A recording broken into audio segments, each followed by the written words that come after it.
पाहूयात पुढची बातमी। राज्यात बुलडोझर देवा पॅटर्न पुन्हा चालणार असं भाजप नेते नितेश राणे यांनी पुन्हा अल्टिमेटम दिलं आहे।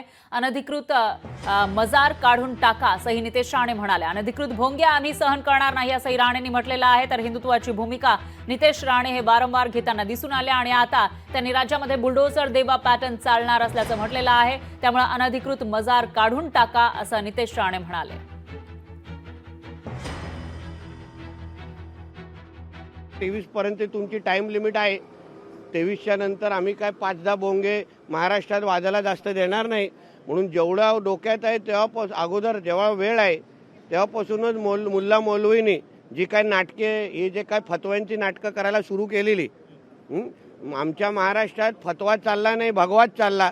आता जे काही बोंगे वाजवणारे 5 वेळा आहेत, जे काय अनधिकृत मदार आणि हिरवी चादरे टाकणारी लोक आहेत, त्यांनी आता आपला बोऱ्या बिस्तारा बांधावा आणि आता पाकिस्तानला निघून जावं।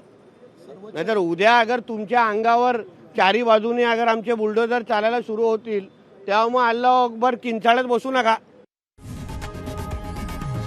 लोकशाही मराठी ऐका, पहा, जागरूक रहा।